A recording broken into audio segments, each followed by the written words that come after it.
Welcome back to the Popped Podcast, where we uncover real, raw, and rarely discussed truths about pregnancy, birth, postpartum, and beyond. I'm your host, Dr. Emily Muery, prenatal and postpartum chiropractor, birth doula, and founder of Move Moms at Move Chiropractic Boulder. Today, we are going to bust through one of the biggest myths in pregnancy, labor, and birth, and that is due dates. I have this conversation a lot in the office with due dates, when we're expecting baby, how we're feeling around due dates, and everybody's different. So this episode is really just to give you a new perspective at your due date, or maybe a friend's due date. If you're having a friend or sister or a loved one expecting a baby and you're counting down the days to that due date, let's build a new perspective around due dates so that we can have more confidence in our body's ability, and females' body's ability to deliver when baby's ready to come, instead of setting a really hard due date or end date. So we're going to go through a lot of different things about the due date, where they come from, why they exist, why they're often inaccurate, and what science says about when baby's actually ready to come. In a couple weeks, we will have an episode about baby's role in labor. So we'll touch on that today, but I really want to focus on baby's actual role in labor in a full episode in just a couple weeks. So let's get into it. We're going to start with where the 40-week due date, or where that rule even came from. So most due dates are calculated using, I never know how to say this, but it's Nagel's rule. It's a formula that was created in the 1800s based on a 28-day menstrual cycle, assuming that ovulation is on day 14. As we know, not everybody has a 28-day cycle. Not everybody ovulates on day 14. There's so many nuances with every woman's cycle, especially in our society today, with so many different environmental stressors, emotional stressors, relational stressors, that really shift what that actual cycle looks like per female. This method doesn't typically take into account exactly what I just said, is that cycle variation. A lot of times it's just based on that 28-day cycle, which is only going to fit a small portion of women who are pregnant or carrying a child. This formula calculates due dates based on 280 days past that menstrual cycle, not necessarily based on ovulation of that cycle or conception during that cycle, just the cycle alone. So when we're focusing on one cycle and we're using that same formula across all women, even though their conception days may be a week or even a week and a half, 2 weeks past when that ovulation day is, just because of the nuance of their body and their body cycle, it can really shift when the actual due date is, or that 40-week mark is. For the rest of this episode, we're going to use the 40-week mark, or the estimated due date, because I don't want to keep saying due date. There's really no due. There is no due. If something is due, you have an expectation to show up with something accomplished at a specific date. When we use that word due date, it feels like you only have one date to be on time with that accomplishment. So when we use estimated due date, or an estimated due window, it feels like there's a lot more opportunity and space to have your baby without feeling so much pressure on one day. So let's continue with estimated due date. I've had 2 patients alone just recently that had their estimated due date shifted by 2 weeks, not because their original ultrasound was wrong, not because their baby's growing slow, but simply because conception happened much later than expected. So when conception happens later than when expected in that menstrual cycle, or that ovulation cycle, it can drastically shift when that estimated due date is set. That estimated due date can affect your doula's timing for when they are on call, especially by 2 weeks. Most doulas are on call from 38 weeks to 42 weeks. So if your estimated due date is shifted by 2 weeks, that's could be 2 weeks that you're missing on either end of support from your hire a doula.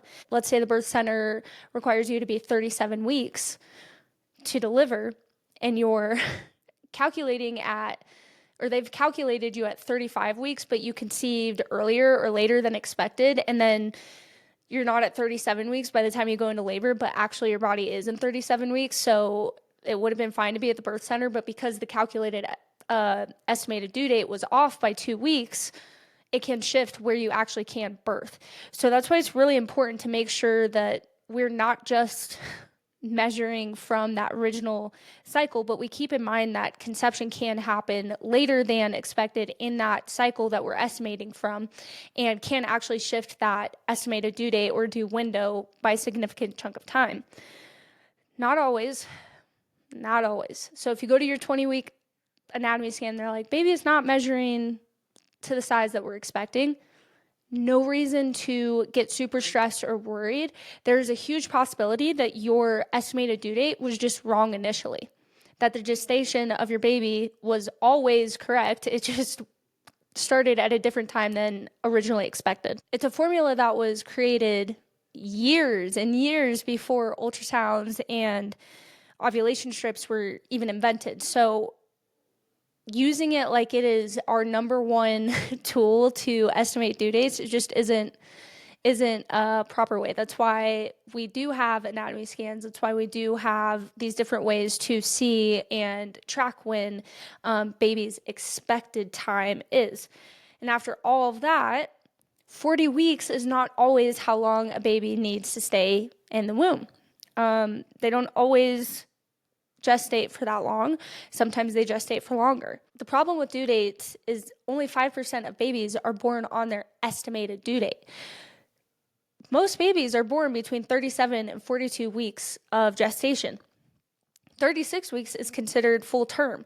So there's a huge window that is considered full term that a baby can naturally tell your body it's ready to be born at any point. But when we use a single day, it creates a lot of pressure and intensity around a really natural process within the body. It also leads our moms and parents and our birth practitioners into unnecessary interventions, inductions, and even creating a sense that there's something wrong, either with mom or with the baby, which is typically far from the truth.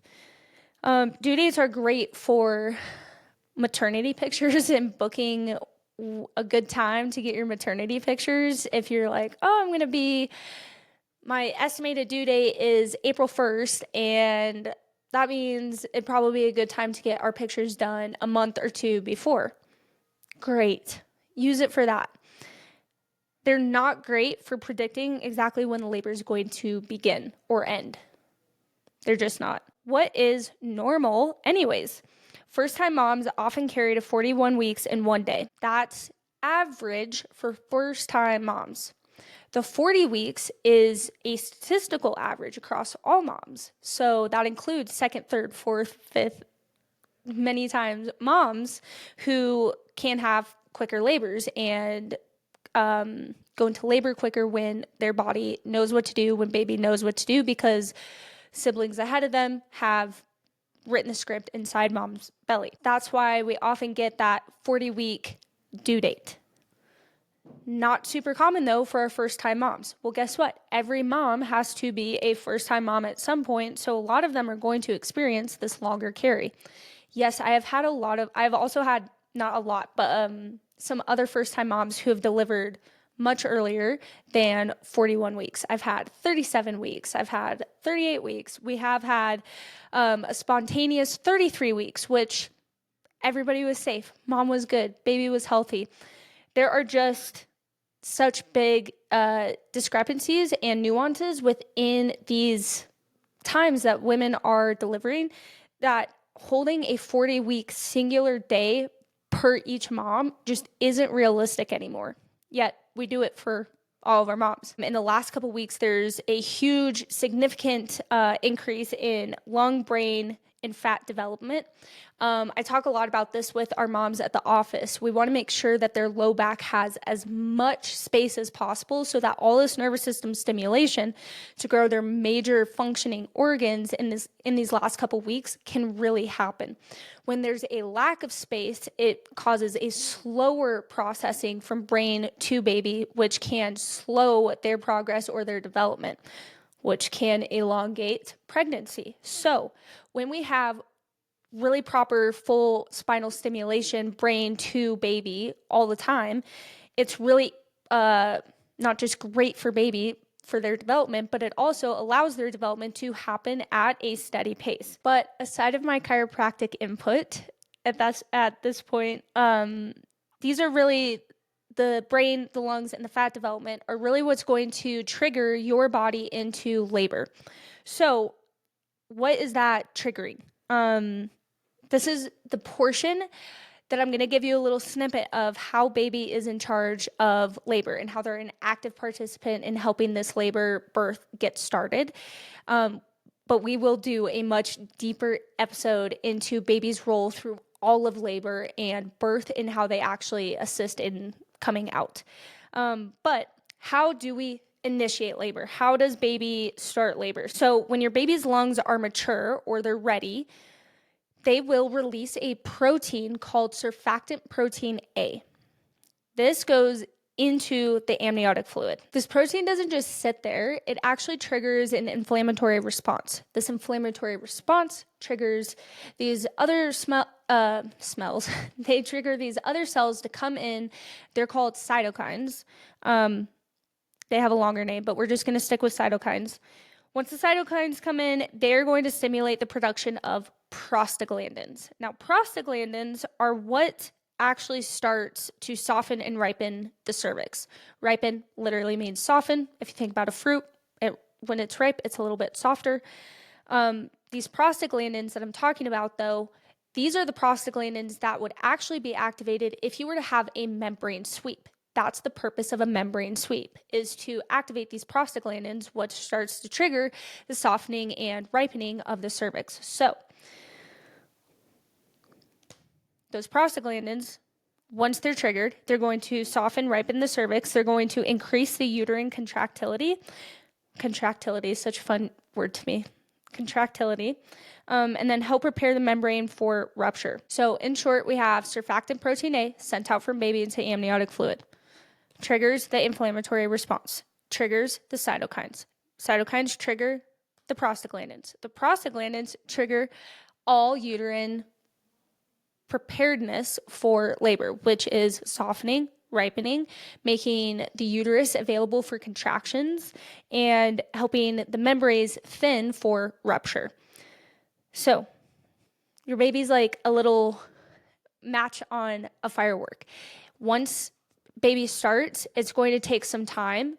Everybody's wick is a little bit different on the end of their firework, but it's going to take time for all these different processes to start, and then your body will go into labor. Again, a lot of these processes happen when your body is in a calm state. We've talked about this in so many episodes, but when we're in this high stress, fearful, worried state, what's happening? When am I going to go into labor? I'm like, anything that can cause some sort of stress or fear in your body is going to make any of these processes take longer or not happen at all. So we want to make sure that we are staying nice, calm, and confident in our body's ability to go through these processes, because your body was literally designed, your baby and your body together are designed to work together through labor and birth.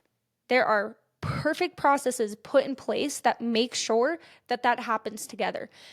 Those perfect processes happen when we are in perfect habitable states, which is typically that parasympathetic, rest and digest, calm, absorptive expression throughout our body. When we're rigid and stressed and nervous, a lot of times these processes don't happen so naturally and they take a lot of time. So let's go through the emotional impact of a due date.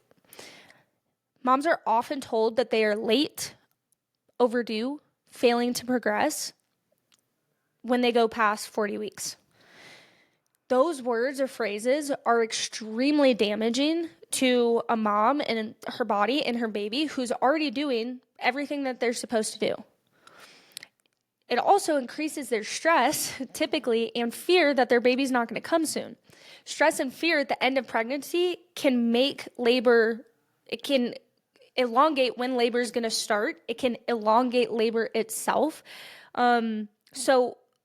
Keeping in mind how damaging those words can be, if you happen to receive those words, please try to let them roll off your shoulder. You are not late. You are not overdue. You are not failing to progress. The more safe and confident we feel in our bodies, the easier it is for our bodies to progress in labor or progress into labor. Your body is not a machine. Your baby's not a calendar. Your body's not broken. Your baby's not broken. You are just on your own timeline. Yet a lot of times your own timeline is put onto somebody else's timeline. So we want to make sure that we are respecting and keeping an eye on our own timeline, because your timeline does not need to be dictated by everybody else's timelines. That often creates more stress, worry, sometimes increases pain that you feel during labor and birth. Moving along out of the emotional impact, I want to get into the actual risks of going past your due date. It is true that there are certain risks that increase if you are delivering between 41 and 42 weeks, but the absolute risk is still really low in most healthy pregnancies. So the first one that I hear a lot of times in the office is, my doctor said that the risk for stillbirths doubles after 40 weeks. With what context? There's no context built around that. I always ask moms in a very gentle, challenging way, what's the risk percentage? Did they give you any numbers? They're like, well, no, they just said it doubles.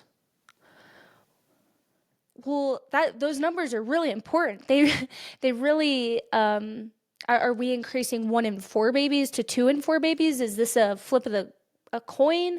Like, what is the actual risk ratio that we are looking at? So when there's no context put around these really big, the risk doubles, the risk increases by a lot, like there's no context put around these numbers. So I always encourage women to ask for the numbers. Give me some percentages, give me some risk ratios so I could understand what you're even talking about when you say, if I choose this, I'm going to increase my risk by this much. If I do this, I'm going to reduce my risk by this much. So the one I hear a lot about stillbirths is that the risk of stillbirth increases doubles past 40 weeks. Here's the context. Before 40 weeks, the risk of stillbirth is 0.15%. So if you double that, it's 0.3% after 40 weeks. That's not a huge risk still. If you want to know other things that are a 0.3% mortality risk, we have driving a car for a year, being a 65-year-old, eating raw oysters for a year, climbing a 14,000-foot mountain. Same mortality risk as going past 40 weeks with your baby. When we look at risk factors, we really need to look at relative risk factors and absolute risk factors so that you can actually know the risk ratio of the risk you're even talking about. We have macrosomia, which just means big baby or large baby. This is more common after 41 weeks, but typically is not a problem on its own. Most people can birth big babies vaginally with proper support and movement. This one, I have a lot to say, so I'll try to keep it short. One, the ultrasound that's being used to determine the size of your baby was never designed to actually measure the size or weight of anything.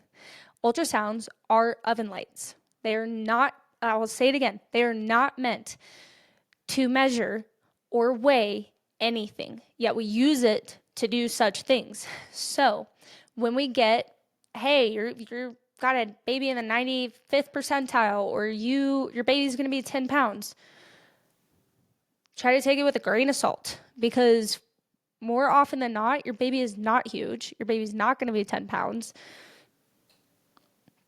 which, let me reel that back. We do have a lot of big babies. Doesn't mean you can't birth a big baby.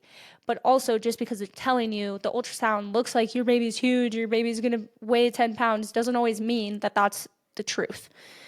The second thing about that I was going to say, when we have really physiological, open, natural births, which on the other side would be medicated, not physiological, synthetic hormones being used, when we're not doing that and we're on the side of natural physiological movement, getting to move, use gravity, actually shifting positions frequently, being able to feel and engage different parts of the body, you are more than capable to birth a big baby. I think the biggest baby I've ever seen was born in, I want to say Japan. I'm not super sure, but there was a 17-pound natural vaginal birth somewhere not in the US. 17 pounds? That's awesome. In my office, we have had over an 11-pound baby.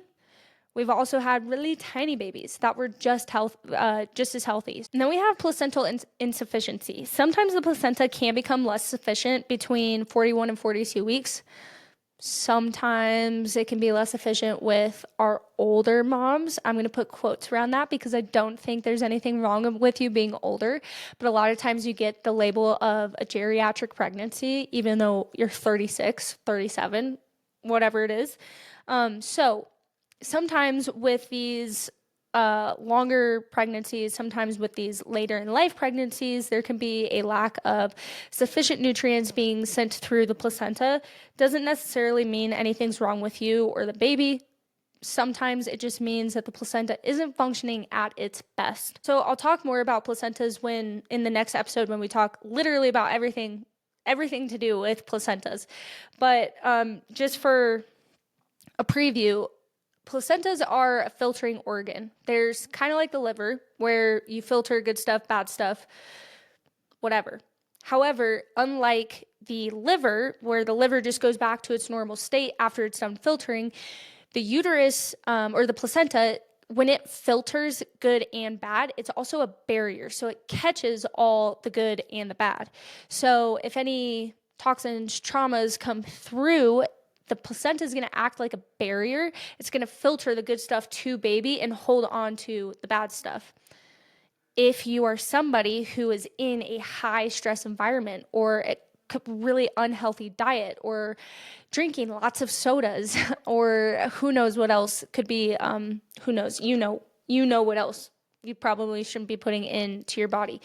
But your placenta is going to catch all of those toxins and traumas and poor nutrients so that it doesn't get to baby. If you are ingesting a lot of that, your placenta is going to capture a lot of toxins. It's going to capture a lot of traumas. It's going to be worn down a lot quicker than a really healthy lifestyle mom and her placenta. So it is, there's lots of pieces to why it's important to be healthy far before you're pregnant, during pregnancy, and far after pregnancy, for the sake of your body and your baby. But one of them is going to be this placental insufficiency to your baby. If your placenta has done so much work throughout your pregnancy that it is now running low on its energy and its ability to do its work at the end of pregnancy, it's going to keep baby from getting those last nutrients that are really important to help baby develop the fat, develop their brain, and develop their lungs. So we really need to make sure that the placenta is healthy throughout all of pregnancy. And the best way to do that is to monitor and make sure that what we're putting inside our body is clean, like true, clean, authentic food. It really helps your placenta not have to work as hard to filter and create a barrier away from baby to keep bad stuff out. If it can just filter all the good stuff to baby, it's going to have a much easier job throughout the lifespan of its duration in your body. So the takeaway with all those risks, and there are some more that I just didn't talk about on here, this is my encouragement to you to go and do some more research about the risks of going past your estimated due date. But the takeaway from this is that risks always exist. They will always exist no matter where you're at. Whether you're driving a car, whether you're 65 years old, whether you're sitting in a podcast studio, whatever it is, there's always going to be, did you see a couple weeks ago when I swear I was choking to death? You never know what's going to happen. So there's going to be risks no matter where you're at in life and no matter what you're doing.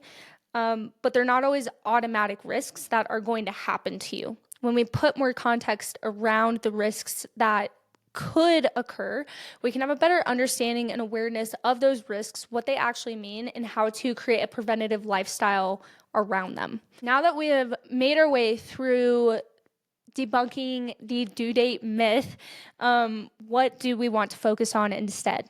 I want you guys to start building a due window. When you are given your due date by whichever practitioner gives you your due date, or if you calculate it online and it says estimated due date, I want you to take the word date out of it. One day is not the only time that your baby can, should, or will come. So if we can take date out of it, it's going to release a lot of pressure immediately that day is the only day that you are keeping your focus on to get to.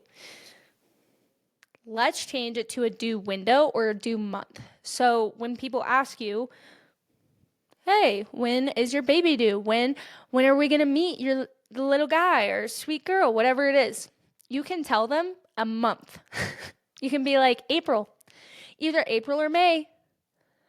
Give them a month instead of a date. When we're looking at a date where somebody's like, well, what's the actual day? Well, we don't know. You can say that. I don't know, but I know it's going to be sometime in April or May.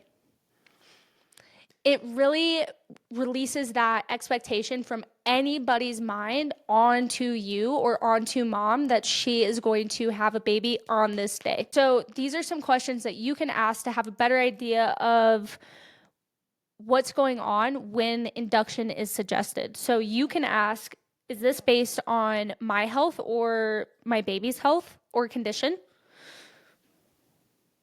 A lot of times, no. Sometimes they'll be like, well, yeah, because you're past 40 weeks. Yeah, but that's not your health. That just tells you where you are in a timeline with pregnancy.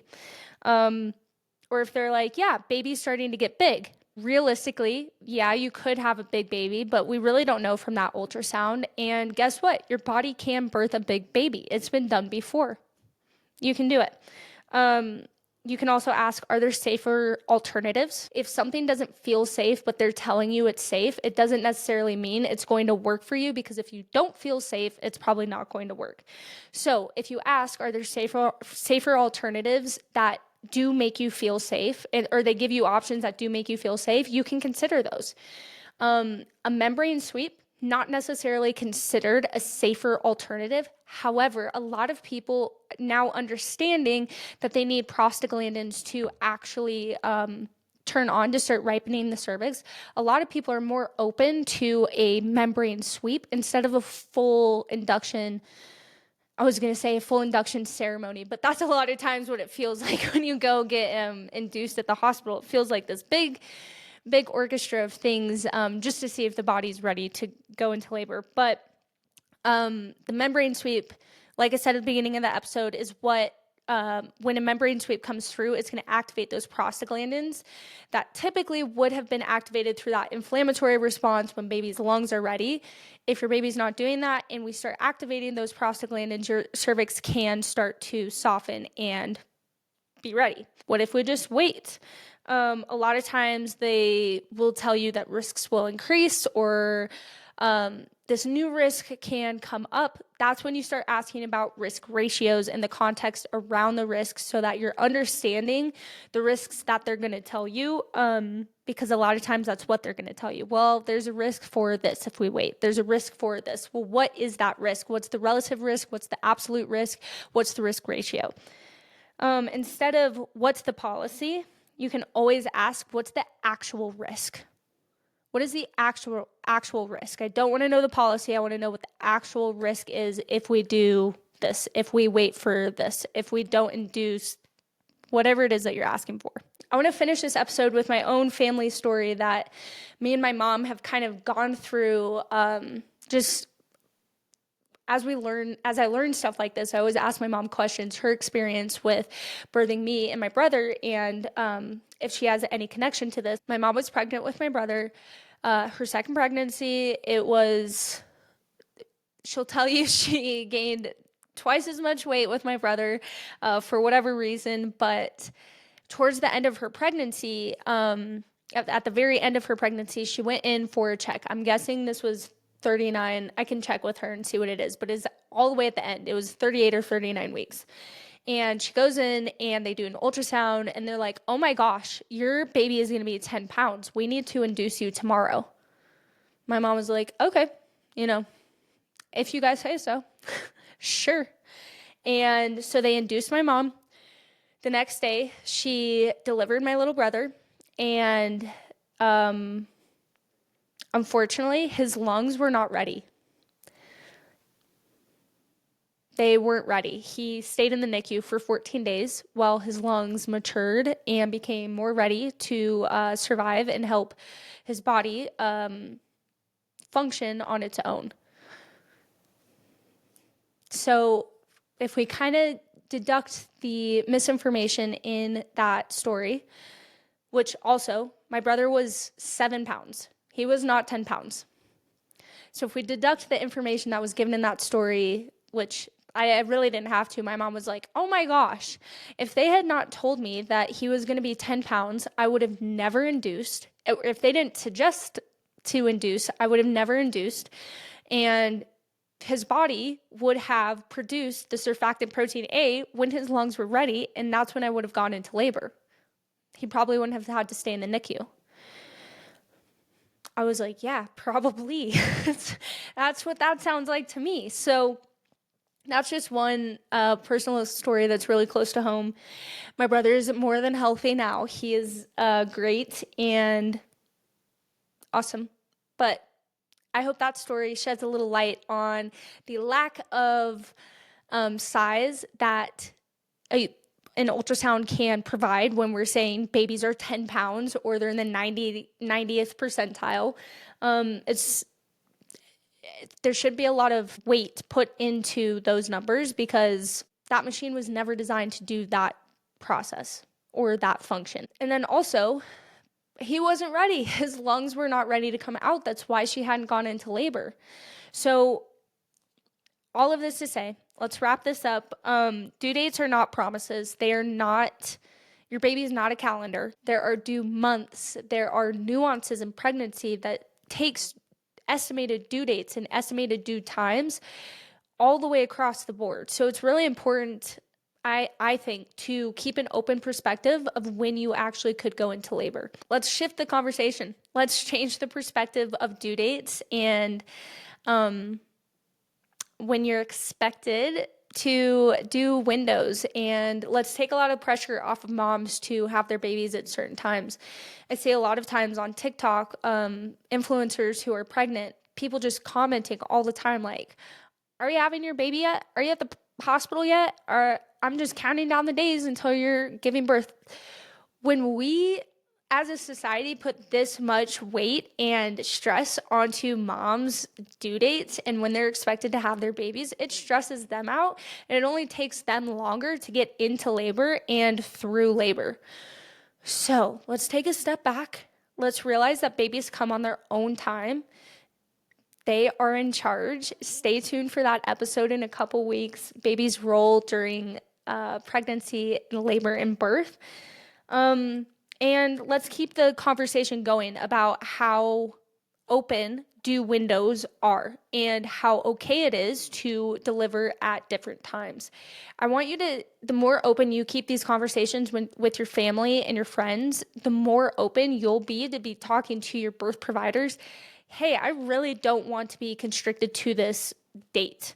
Can we talk about what it looks like if I go past 40 weeks, if I go past 41 weeks? Hey, I know the national average for first-time moms is 41 weeks in one day.